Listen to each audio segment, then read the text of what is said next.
Now the gacha mobile game. I think that most of us has at least one that they like to play. Food Fantasy, Fire Emblem Heroes, Animal Crossing Pocket Camp, Kingdom Hearts Union Cross, Girls is Frontline, or my personal favorite, Fate Grand Order. I think that just about everybody who likes video games is guilty of falling victim to at least one of these loot box and microtransaction hells at some point. Heck, looking at the numbers, it's easy to imagine that even some people who don't typically play video games might have one gacha game that they do like. And so when I heard that Pokemon would be releasing their own mobile gacha, I just sat down, looked inwardly, and said, oh, I guess I know who's going to own my soul for the next few years. What is it that compels us to play these games even though we know they are trying to sap as much money and time as they can from our poor wallets as possible? Could it be the intricate storylines, the wonderful graphics, the delicate characterization, the immersive game? It's the waifus. Of course it's the waifus. It's the precious waifus and husbandos that trap us in these free game hellscapes. And you know, addictive gameplay loops and all that. But honestly, can you blame us? You're telling me that I can summon hot, attractive, electricity wizard Nikola Tesla and use him to fight against female Attila the Hun and her Laffy Taffy Bendy sword of power? And then summon Attila the Honey Baby so that I can use her in battle too? I don't know about you, but that sounds dope. Sign me the fuck up! So since quality waifus can make or break a gacha mobile game experience, what are some good husbandos and waifus and kiddos that would be great for the upcoming Pokemon Masters, but are not likely to show up in the actual game? If I could have any Pokemon character in Pokemon Masters, who would I choose? Who would my dream team be? Well, I'm Maniac, and join me in counting down my top 10 characters that I would want to show up in Pokemon Masters. My top 10 waifus for Pokemon Masters, as it were. Just to be clear, this is a list of characters who I don't think will actually be in the games, but that I want anyway. Yes, Cynthia is bae, but she's already announced to be in the game. Yes, Wally is my precious son, but he has already been announced. But do you know who probably won't be in Pokemon Masters? Number 10. At number 10, I have two characters that are actually pretty likely to show up in Pokemon Masters. Maxie and Archie are the primary villains of the Generation 3 games and the remakes. That's Ruby, Sapphire, Emerald, Omega Ruby, and Alpha Sapphire for the newbies, even though they're probably not watching this. Now let me be clear, Maxie and Archie are most likely going to be in Pokemon Masters, so why did I put them on this list? Simple, with Generation 6, Maxie and Archie were rebooted with snazzy new designs for Omega Ruby and Alpha Sapphire. But these two, I don't like their designs that much. But the classic designs, on the other hand, hell yeah, that's some good shit, y'all. With Pokemon Masters, Maxie and Archie are basically a shoo-in to show up at some point. After all, we already have Brendan, the protagonist of ORAS, showing up, so of course Generation 3 characters are going to be popping up. But just like Brendan here, they'll probably be in their Omega Ruby, Alpha Sapphire designs. And I just don't like the ORAS designs as much as the old ones, Brendan included. Just look at those glorious pants shorts. And the hat looks much better, and I want it. I want Maxie and Archie from Ruby, Sapphire, and Emerald, not Omega Ruby and Alpha Sapphire. Gen 3 is not exactly the most popular generation of Pokemon, but it was the game of my childhood. So I'm just hoping that the game will eventually release alternates of some characters, or heck, I'd be more than happy if there was a way to change their outfits through character leveling up and evolution. We already saw shirtless Brock, after all. We know that the model exists, why not give us the option to make him shirtless all the time, please? For the Gen 1ers and the ladies. And gay men too, of course. But back to Maxie and Archie. I would settle for alternate outfits, but being different characters entirely would be preferable to me. Why? Well, the Maxie and Archie of ORAS are entirely different characters than those of RSE. Maxie and Archie of ORAS are probably deeper and more well-rounded as characters, with actual histories and individual dialogue. Holy shit! I just really like the simple designs of Gen 3. These two characters, at their core, are mob bosses, and their Gen 3 designs clearly reflect that. Gen 6, on the other hand, not so much. Maxie and Archie, they look a lot more like supervillains from a Saturday morning cartoon. They just don't have that classic gangster look. Of course, this isn't a bad thing necessarily, but I personally like the simple aesthetic more. And in Emerald, when the two did get to have their own individual dialogue, it was nice. I like these two, and seeing them in Ultra Sun and Ultra Moon is nice. I'd just like to see more of them. Number 9! I'd like to dedicate the number 9 slot to characters from the Pokemon anime. However, I don't really watch the Pokemon anime that much, so I'll go with... Sure, why not? Jessie James Meow from Team Rocket. Ash would be the obvious choice, but I never really liked him that much. I mean, I'd be fine with Max or Richie or Paul or something, but out of the characters in the anime, I just always liked the Team Rocket trio the most. The trio. Heck, when I was a kid, I watched the show more for these three goofballs than I did the main cast. For those who have never seen a single episode of the Pokemon anime, which is actually quite a feat, to be honest, Jessie, James, and Meowth are the three villainous buffoons from Team Rocket who follow and harass Ash and the gang as they travel across the land, searching far and wide. I just love these three bumbling idiots so much and think that they would be a great addition to Pokemon Masters to rep for the anime. They're fun and actually pretty interesting and surprisingly deep characters. For a trio of misfits who are supposed to be the villains, they are actually rather relatable. Over the years, the cast that Ash has traveled with has changed. Even Brock, who had been with Ash for the longest amount of time, eventually got replaced by Cillian in the Black and White era. And yet, Team Rocket remains. Yeah, sometimes their role gets minimized, they are hardly ever a threat, but they have always stuck around and continue to be a part of the show to this day. Also, Jessie has the saddest background, and I love it so freaking much. Get on my level, casuals! As for why I want an anime-exclusive character in the games, isn't that obvious? The anime has been incredibly influential to a lot of kids' lives and is often what introduces people to the Pokemon franchise as a whole. Out of all the Pokemon media that exists, the anime probably has had the largest impact on popular culture as a whole, sometimes even more so than the games. I mean, just look at how popular Pikachu is, and that is largely because of the anime. And so I think that it deserves some form of homage in the games, and I think that Jessie, James, and Meowth would be the most apt additions. And hey, they have appeared in the games before, but I do make this decision as a scrub who is not as acquainted with Pokemon anime as many are. So feel free to insert your own favorite Pokemon anime character in here if you'd like. Oh, also if an anime character appears in Pokemon Masters, and Pokemon Masters becomes canon to the game timeline and references stuff from the anime, it would fuck with the timeline so hard that would be hilarious. Fight me. Number 8. For number 8, I want to shine a light on non-combative people in the Pokemon world. In this case specifically, Bill. You know, the PC guy from the Gen 1 games and the remakes. He's the guy who accidentally fuses himself with a Pokemon in a scene from Out of the Fly, and you help him out by putting him back into his machine to make him human again. He's a big fan of Eevees, and manages the PC system for the whole of the Kanto region, and some. He's just a nice guy, and I feel like it could be fun to have more stories with and about him and his other PC managing friends from across the different regions. Oh, right, casual Pokemon fans who might not know who he is. So Bill is the guy in the first set of Pokemon games that runs the PC. When you catch too many Pokemon, they get put into this box where you can get them out later. And this box is the PC. Bill made the PC system and he's great. He's a character that we don't ever see battle, and according to many sources, he isn't very good at battling either. But it would be really cool to see what kind of team he would have and what other kinds of Pokemon he likes. Maybe his team is just a bunch of evolutions. Who knows? Pokemon games are very battle-centric, but it's always cool and refreshing to see what kinds of lives people lead outside of being trainers. And in a team with other people, Bill could still serve an important role as support. He could be a good early game, low rarity character for you to get before you bolster your team with stronger characters. I'd probably keep him around. Other non-combative characters I think would be cool to see are Your Mom, Mr. Fuji, and Nurse Joy. I just like that in the Pokemon world there are jobs and places for people who don't battle, and Bill is an incredibly important part of that world. So I think he is more than deserving of a place in Pokemon Masters.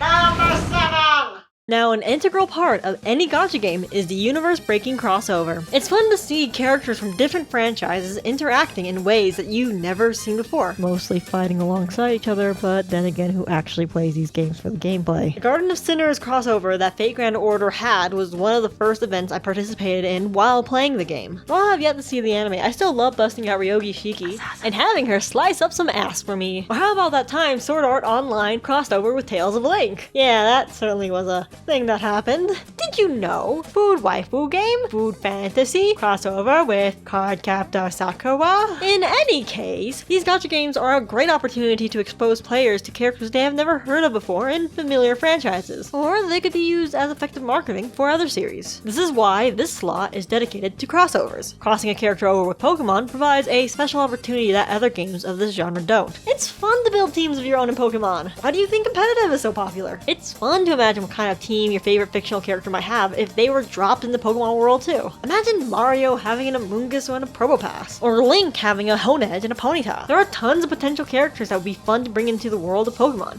and Pokemon Masters can give us a glimpse into what kind of teams these characters would have as Pokemon trainers. But if I had to pick one character from a single franchise to have in Pokemon over other franchises, I'll go with Isaac from Golden Sun. After all, if I can't have him in Smash, then damn it, I will just have to imagine him in every other game franchise that has crossover potential. Seriously though, Golden Sun was one of the first games released for the Game Boy Advance, released in August 2001, only 5 months after the release of the Game Boy Advance in Japan. Golden Sun was the very first game my sister and I were ever given as children by our lovely Lola, and it would become the first of many games that would pave the way into our adoration for the medium. We both still love JRPGs, and we have Golden Sun to thank for it. There's still a small but tight-knit community that still like it and continue to make art and other stuff for Golden Sun to this day. It's still decent for its time, had 2 sequel games, and was pretty critically successful. And yet we can't even get Isaac into Smash! I kid, but the third game, Golden Sun Dark Dawn, while not as good as the first 2 games, just ended on a cliffhanger! Golden Sun needs a 4th installment. In fact, the more I research, the more I don't know why a 4th installment doesn't exist. It scored pretty well with the critics and even sold pretty decent for the console that it was on, and the ending of Dark Dawn was begging for a sequel. By all rights, it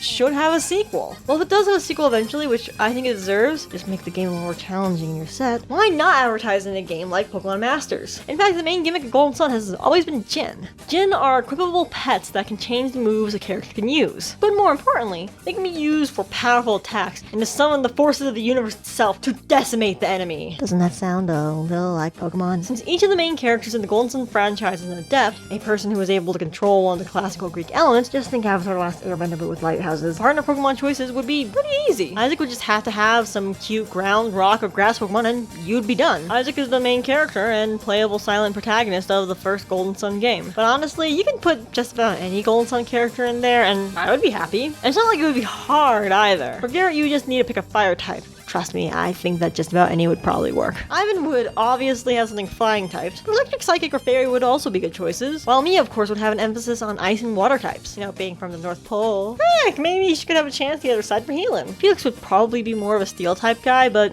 I think you get the point already. And honestly, the possibilities are great fun to think about. Just give me more Golden Sun already! Number 6! Stable to all fictional multiverses worth their salt is the evil alternate universe. Star Trek, Doctor Who, Transformers, Welcome to Night Vale. Heck, remember Codename Kiss Next Door? No? Because I do. And its Mirror Universe episode was great. It's always a fun exercise. For just a second, I want you to pause the video and think of your favorite franchise. What would the world of this franchise look like if everyone's morality was reversed? Look at the protagonist and just imagine. What would it look like if they were the villain? What if, at some point in the story, the hero just decided to join the bad guys? Just think about it.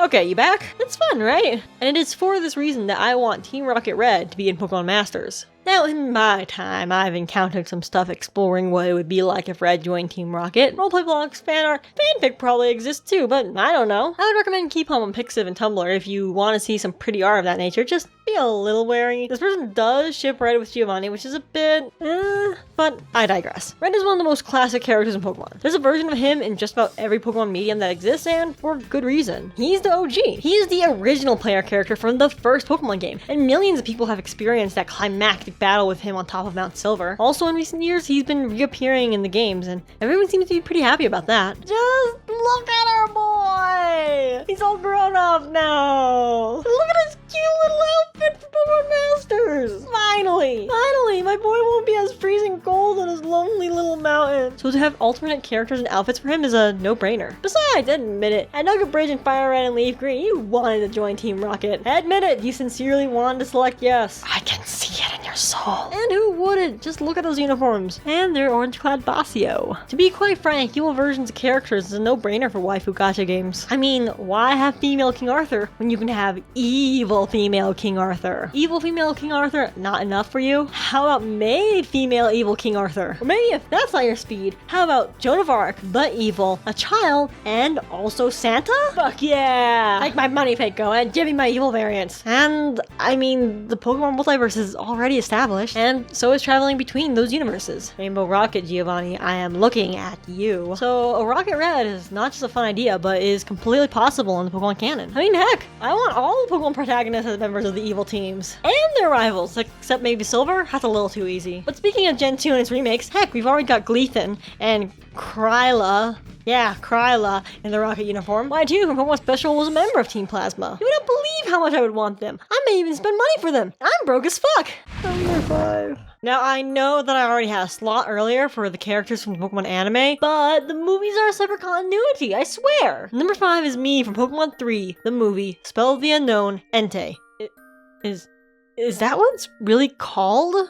Yeah, that's what it's called. So Arcee's above, that's a bad name. Good movie though. Me, otherwise known as Molly in the dub, is the main antagonist of the third Pokemon movie. Yes, this 5-year-old child is the main villain of this Pokemon movie. And she is like, the best villain. Yeah, I don't really watch the Pokemon anime, but I do love the movies. And this slot is for characters from the Pokemon movies. Tim from Detective Pikachu, Butler from Jirachi Wishmaker, and Sir Aaron from Lucaria and the Mystery of Mew are all also excellent choices and excellent husbandos of movie characters that I would love to see expanded on in any continuity. Especially if they can be in Pokemon Masters. Also, apparently the characters introducing the power of us are good. I haven't seen it yet, so I wouldn't know. But of all the characters in the Pokemon movies that I would want to have explored in a game like this, and trust me, there are a lot of Pokemon movies and a lot of Pokemon movie characters, I would want me. To many, the third Pokemon movie is the best one, and for good reason. The stakes are personal, the setting is unique, and the story just works. Some people are even willing to go so far as to say that the third Pokemon movie is not just a good Pokemon movie, but is actually a decent film in general. The third Pokemon movie is the story of a girl named Mii who loses her father when he is investigating the ruins of the Unknown. The Unknown being an ancient and mysterious species of Pokemon. They're just sentient English letters with eyes though, they're actually not that mysterious at all. Things happen, and Mii unwittingly uses the power of the Unknown to create a world of her own. Her house becomes a castle of crystal. Her father comes back to her as the legendary Pokemon Entei, and her estranged mother finally comes home. Except that's not really her mother. Yeah, Entei kinda kidnaps Ash's mother and hypnotizes her into thinking that she's Mii's mother. And so Ash has to go on a quest to save his mother and to stop the end of the world.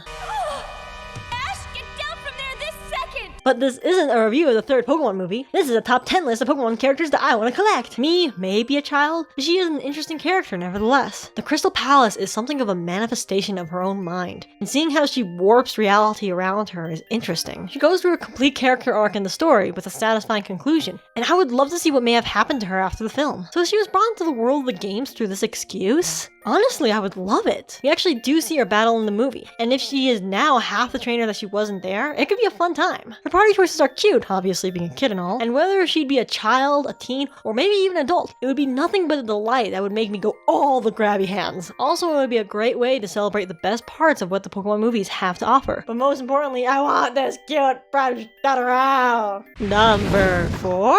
As we get closer and closer to the number 1 slot, I am reaching a point where explanation is starting to fail me, and the best way that I can describe why I want these characters is becoming just grabby hands. Just grabby hands. For number 4, I want the protagonist of Pokemon Coliseum, whom we will call Wes. Why is he number 4? Because I love Pokemon Coliseum, and I want that Snatcher Boy! This is a spot for characters from spin-off games. Conquest and the Ranger series have their merits, but of the characters from the spin-off games, only 2 make me want to scream with how much I want them. If they had figurines, I would grabby hands all over them. And those 2 characters are Lucy Fleetfoot from Pokemon Troze, because she is cute as fuck, and Wes from Pokemon Coliseum, who's also cute, but is also probably a teenager, and so is therefore not legal, and since I don't want to be a creep, he's just adorable and how edgy he is. Wes is a player character / silent protagonist from Pokemon Coliseum. Coliseum has a neat little gimmick in that you, as Wes, used to be part of a villainous team called Team Snag'em. Pretty on the nose, I know. Team Snag'em created a device that you could use to catch other people's Pokemon, and when you left Team Snag'em, you stole the snagging device. However, the game doesn't let you steal just anyone's Pokemon. You meet a girl named Rui and learn that another villainous team called Cypher is turning Pokemon into Shadow Pokemon. What are Shadow Pokemon, you ask? Shadow Pokemon are Pokemon with the doors to their hearts closed, and so while they are prone to attack people, they are also stronger than a normal Pokemon might be, making them pretty decent weapons. And so together, you work to steal all the Shadow Pokemon from their trainers. Pokemon Coliseum is basically the edgy cousin to the main Pokemon series. It's trying so hard to be dark and taken seriously that it circles back around to being childish and silly. And it's great. Wes is totally an edgy teenager. Just look at those goggles and that bike. But don't we all just need at least one edgy character in our lives? Of the spin-off games, this deserve another sequel, more exposure, or heck, a remake, Pokemon Colosseum is probably the most deserving. I mean, at least Ranger and Mystery Dungeon continue to get installments, but we haven't had a game in this line in so long. Not since XD, yes. What a shame. And just look at these character models. Eesh. These graphics are incredibly dated. Pokemon Colosseum, while edgy as fuck, was cool. You're a good guy who steals Pokemon to save them? That's awesome. And entirely deserving of a new game. And reintroducing our main boy Wes in Pokemon Masters would be a fantastic way to stir up interest towards this somewhat obscure title while also paying homage to one of the best side titles in all Pokemon.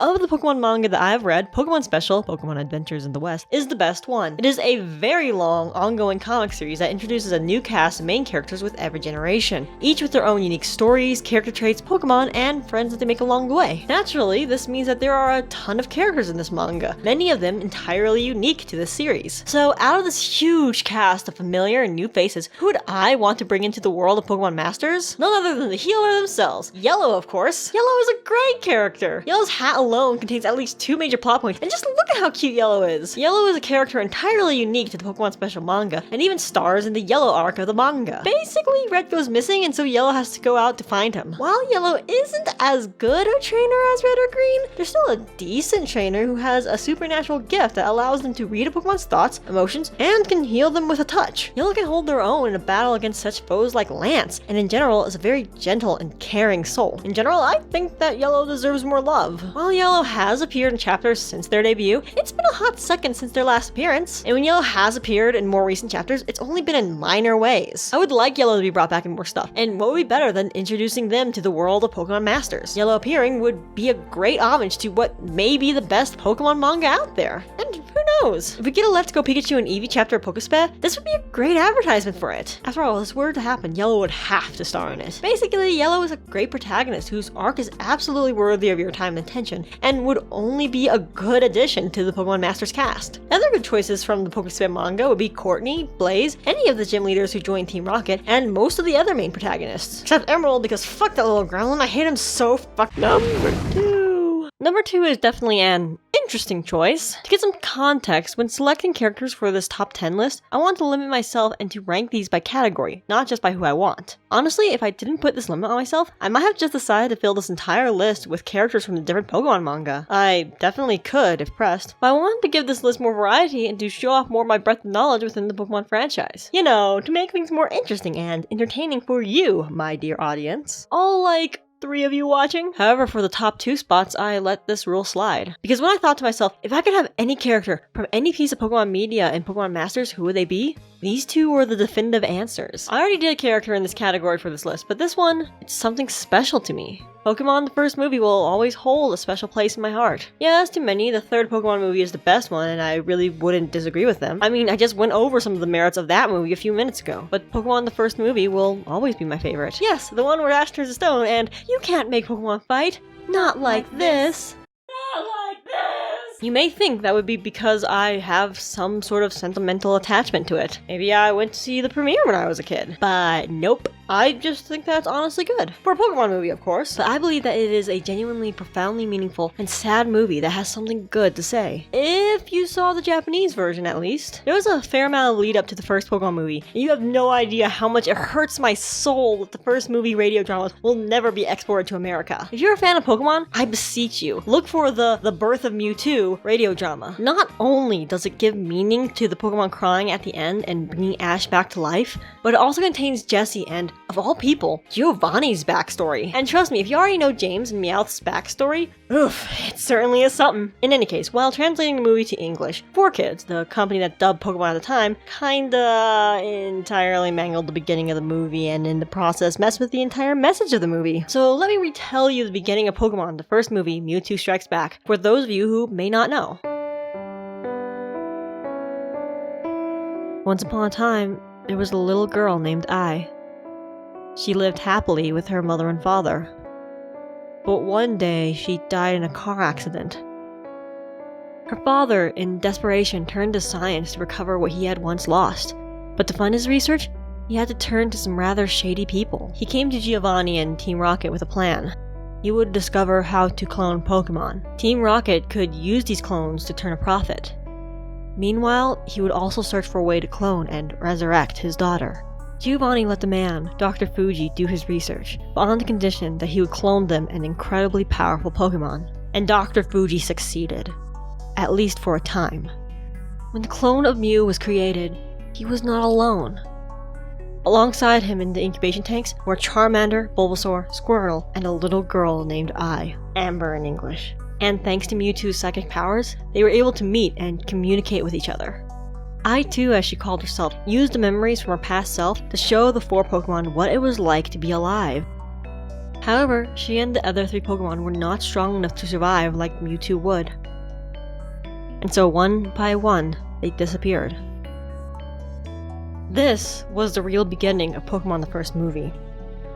It was entirely cut and deleted from the English theatrical release. It would later be translated for DVD releases, but it is an incredible shame that for years, English speakers did not know the real origin of Mewtwo. Heck, without this, the subtitle Mewtwo Strikes Back barely makes any sense. To me, the story is incredibly tragic, beautiful, and could be very meaningful to the children watching it. And I don't know how it would work exactly, but damn it, I want Ai in Pokemon Masters! Will this happen? Hell no! But the moment this game was announced, the gears in my brain just started rolling. It was grasping for any ideas to make this happen, for any way for Ai to exist in this timeline game. And by Arceus, I want this to happen. Maybe Ai too didn't just die. Maybe her physical body lay dormant somewhere until something happened to make her live. Maybe someone dug up Dr. Fuji's research and made an Ai of their own. Maybe we can meet an alternate version of her where Ai never died in the first place? Or maybe we could see her from a universe where she was successfully cloned. Maybe magic! Or psychic projection? Why the fuck not? Reincarnation? A ghost? I don't know. And to be quite frank, I don't care. I want Ai in Pokemon Masters. Game Freak, Pokemon Company, whoever's in charge of this game, I don't care how. Just do it. And you will own my soul forever. I will give you my blood to make this happen. Take it. Take my blood. Take it. But I would also want Madam Boss and Miyamoto in this game with all my heart and soul too. If you have listened to or read the script to the radio drama, you may get my mood. Please make it happen. Pretty please just take my blood. Now, before we get to number 1, here are some characters and ideas that I had that didn't quite make it onto the list, but that I want to list anyway. Because trust me, I had a lot of ideas for this video and brevity is not exactly my strong suit. Custom characters. Everyone loved it when the character customization options were introduced in the Kalos region, and so I think that I speak for everyone when I say that it would be really cool to be able to make your own character. Everyone wants it, it could be fun, and make the experience just that little more personal.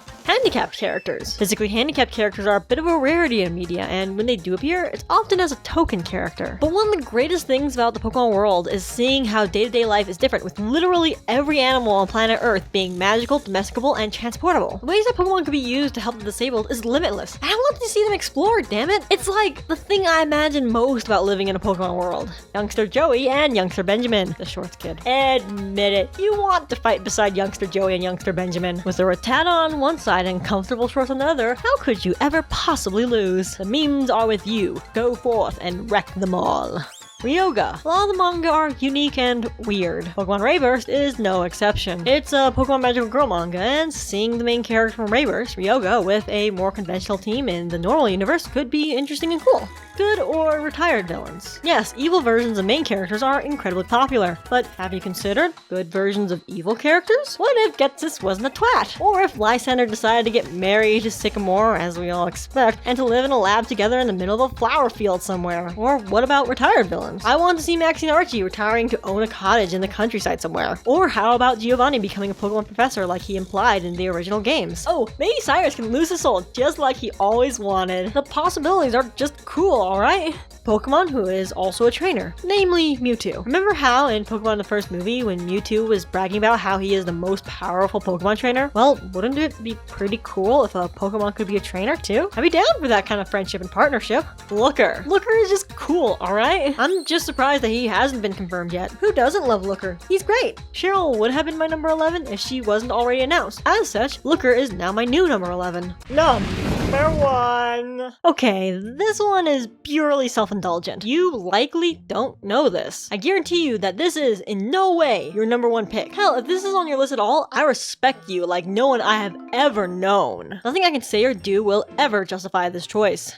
Just brace yourself. So back in the 90s, there was a manga series called How I Became a Pokemon Card. It was a collection of short stories set in the Pokemon world. Each chapter would be about a different trainer and a Pokemon of theirs, or at least one that they met, and how, as the title suggests, they were able to get a good image that features on a Pokemon card. It's a really cute series that includes chapters like Bill takes care of a Dratini, or a kid wants to join Team Rocket and ends up evolving his Charmander. But this chapter, the chapter that I want to focus on is called The Injured Persian. Pretty self-explanatory, right? It's about a kid who finds a Persian who just escaped from a bunch of poachers. The Persian is injured and doesn't trust the boy at first, and even scratches the boy pretty badly. But the boy keeps at it until he earns the Persian's trust. By the end of it, they become a team, and together, the Persian escapes the poachers. Cute, lovely little story, right? Have you figured out the twist yet? Do you want me to put up a spoiler warning for this 20-year-old manga that is out of print and that you can barely find? Because here we go. Turns out that the cute little boy grows up to be none other than Giovanni. You know, the asshat that runs Team Rocket, the 8th gym leader of the Kanto region. Yeah, well, the manga flashes forward to the kid, Persian scars across the back of his hand, all grown up. And that's Giovanni. And that isn't even the best part. At the end of each of the chapters, we get a blurb about what happened to that trainer and to their Pokemon. Nice, right?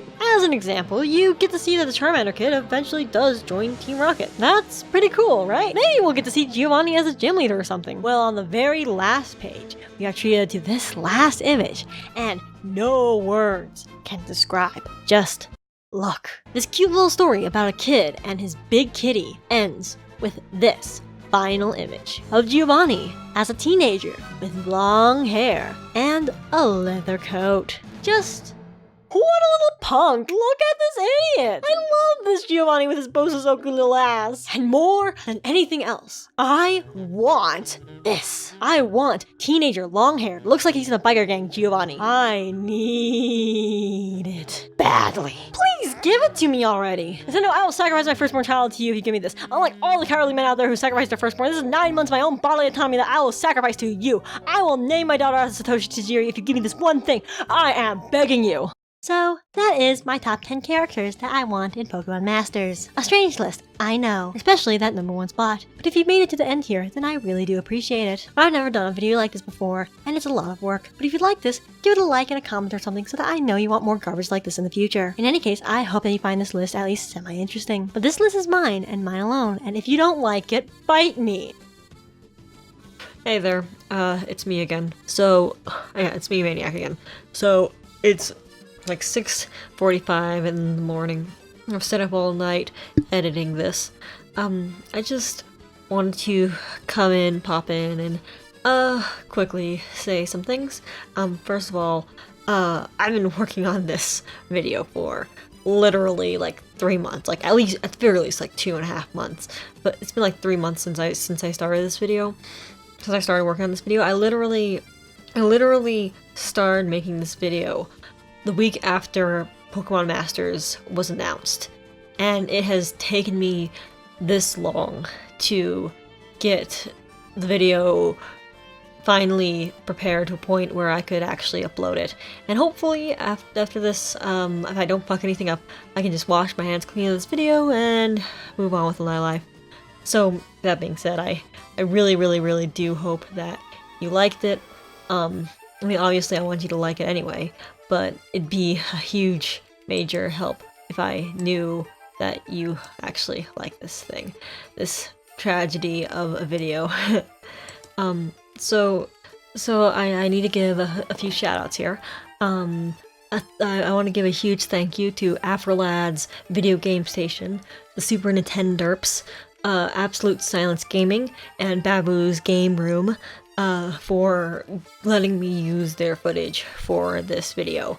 I needed some footage of some of the different games, so, you know, huge thank you to them for letting me use their footage. Go check them out if you'd like. And thank you again for letting me use your footage. Oh yeah, and of course also, links in the description. Go ahead, please check them out. Yeah, this video took way too damn long to make. Oh yeah, also, turns out that I can't actually play, Pokemon Masters. I made this whole list and I can't even play the damn game. So that's pretty amusing. My phone just doesn't work with it. I haven't played the game, so I don't know who's in it. And so this is after you know working on this video for so damn long, I was just like, screw it. I'm whether come hell or high water, it's outdated, sure, but I'm still posting this video. So yeah, so thank you for watching. Please, my god, if you like it, please give me some validation for all the effort I put into this video. Please, I swear, Marcius. So in any case, again, thank you for watching. I guess I'll see you in whatever video you may or may not watch of me in the future. Until then, bye!